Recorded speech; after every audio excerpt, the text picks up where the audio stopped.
Kita akan belajar mata pelajaran PAKBP atau Pendidikan Agama Kristen dan Budi Pekerti. Nah, sebelum belajar, mari kita berdoa. Bapa di surga, terima kasih buat kesempatan yang Kau berikan kepada kami sehingga kami bisa hidup sampai dengan hari ini. Kami akan belajar, kami serahkan waktu kami kepada Tuhan. Biarlah Tuhan menyertai kami, melindungi kami, memberikan kami hikmat supaya kami bisa belajar dengan baik, mengerti setiap pelajaran yang disampaikan. Terima kasih Tuhan Yesus, di dalam nama-Mu kami berdoa dan bersyukur buat hari ini. Amin. Pada pembelajaran kali ini kita belajar tentang aku membutuhkan orang lain. Nah, kira-kira dari judul tersebut kita bisa bertanya, kenapa kita membutuhkan orang lain? Mari kita buka Alkitab kita di dalam Kejadian pasal 2 ayat yang ke-18. Tuhan Allah berfirman, "Tidak baik kalau manusia itu seorang diri saja. Aku akan menjadikan penolong baginya yang sepadan dengan dia." Nah, Tuhan saja tidak ingin bahwa kita itu hidup sendiri.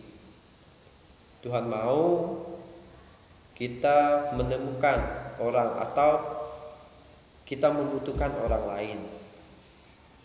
Ya, orang lain yang sepadan dengan kita.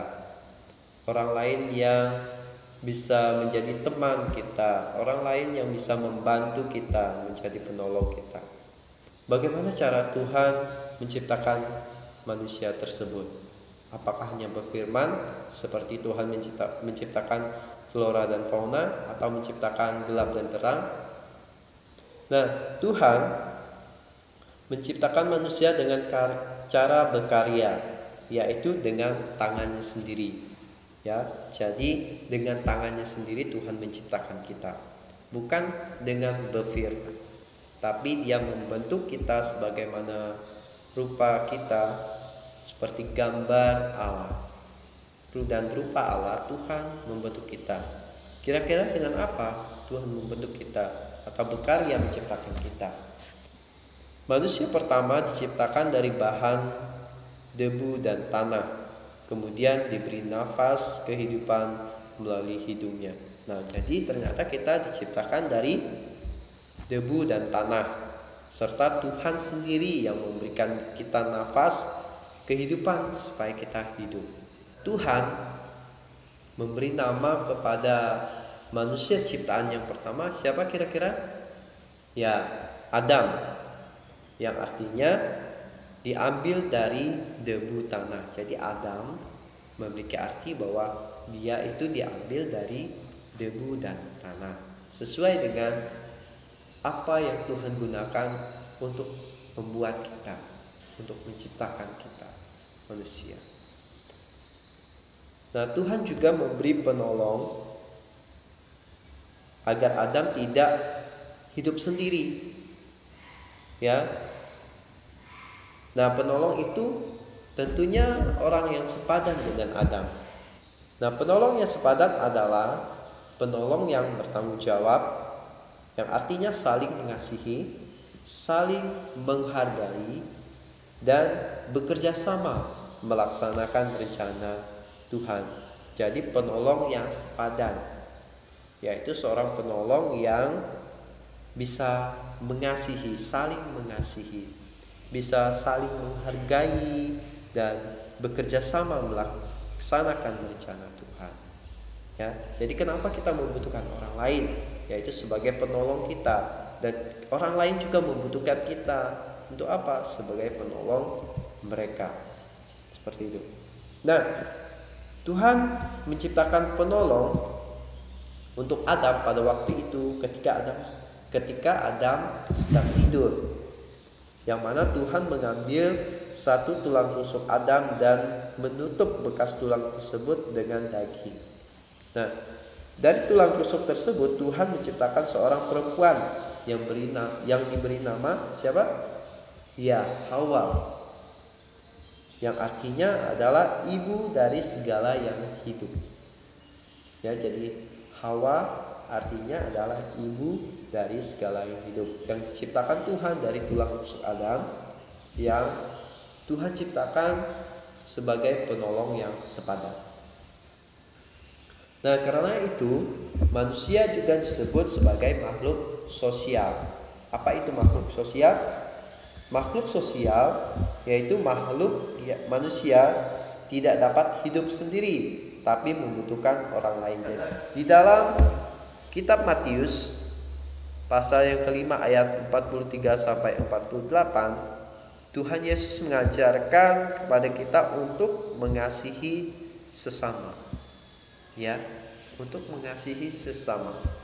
Di dalam kehidupan sehari-hari Tuhan menghendaki kita hidup bersama dan saling mengasihi. Itu kehendak Tuhan, supaya kita bisa hidup bersama dan saling mengasihi sesama teman, sesama orang, kita kepada orang tua, kita kepada guru. Tentu Tuhan ingin kita saling mengasihi, menjadi penolong yang sepadan. Itu adalah tujuan Tuhan menciptakan kita.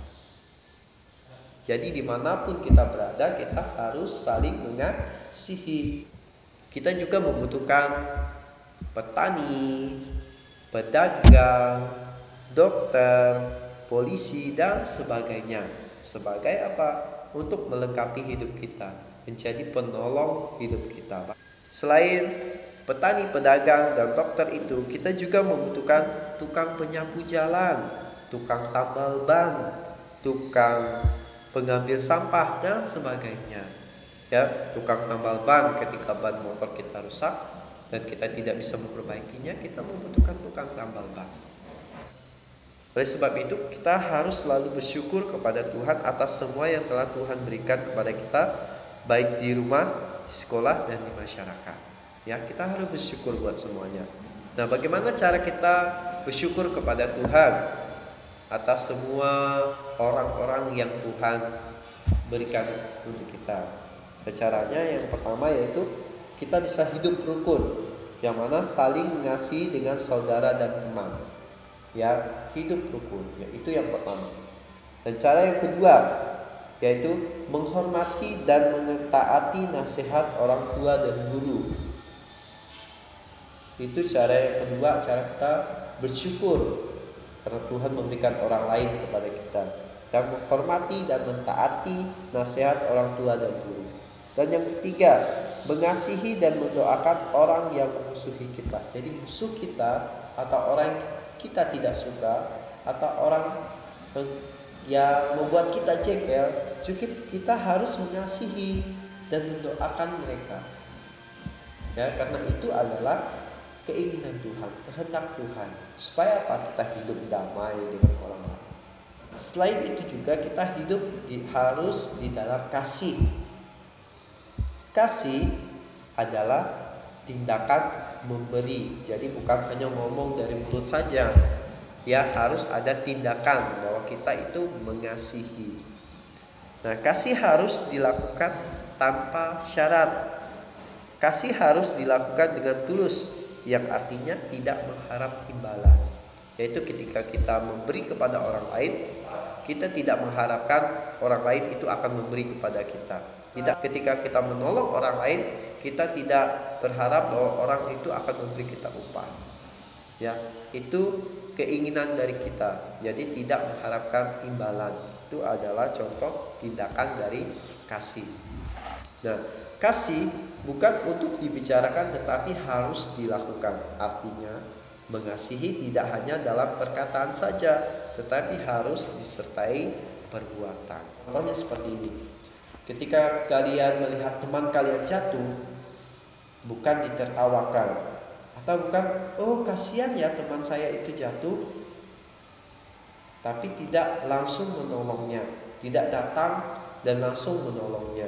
Nah, kalau kita mengasihi teman kita itu berarti kita harus melakukan tindakan. Oh kasihan teman saya jatuh, malah ya, kita berjalan ke situ langsung menolong dia. Itu bahwa kita melakukan tindakan kasih. Nah, kasih juga membutuhkan pengorbanan, yaitu berkorban waktu, tenaga, pikiran, dan materi. Ya, jadi banyak yang dikorbankan ketika kita mau melakukan tindakan kasih. Ya, waktu kita, tenaga, pikiran, dan materi itu yang kita korbankan. Ya, kita ikhlaskan ketika kita memberi orang lain. Nah, itu kan contoh materi yang kita berikan. Jadi kita tidak mengharapkan untuk dia memberi balik kepada kita. Itu adalah contoh tindakan kasih. Khususnya kita sebagai anak-anak Tuhan, orang-orang Kristen, harus melakukan tindakan kasih tersebut. Nah, kasih juga dapat diwujudkan melalui sikap hidup, seperti hidup ramah, lembut, sopan, sabar, diwujudkan melalui sikap hidup. Ya, hidup ramah, ketika bertemu dengan orang lain disapa dengan ramah. Hidup sopan, hidup lembut, hidup yang sabar. Ya. Nah, kita dapat menikmati hidup sepenuhnya hanya bila kita dapat berbagi kasih, kepercayaan, dan saling melayani. Kasih yang ditunjukkan orang tua, saudara, teman-teman kepada kita harus kita syukuri. Semua itu adalah berkat Tuhan melalui orang-orang yang ada di sekitar kita. Nah, jadi bahwa kita ini hidup membutuhkan orang lain. Ya. Jadi kita tidak bisa hidup sendiri karena kita adalah makhluk sosial. Manusia tidak bisa hidup seorang diri. Seperti itu. Ya, aku membutuhkan orang lain. Dan tindakannya kita patut bersyukur kepada Tuhan bahwa Tuhan menciptakan orang lain, penolong yang sepadan untuk kita saling mengasihi, saling melengkapi, saling tolong menolong. Ya, jangan lupa tindakan mengasihi, tindakan bahwa kita membutuhkan orang lain, kita harus mengasihi dengan sikap kita seperti itu. Itu tanda kita mengasihi. Demikian penjelasan singkat pelajaran SBDP. Kalian bisa belajarnya atau kalian bisa membacanya di buku juga agar kalian lebih mengerti. Ya, terima kasih sudah menonton video pembelajaran kali ini. Selamat belajar, jangan lupa kerjakan tugasnya. Terima kasih, Tuhan Yesus memberkati.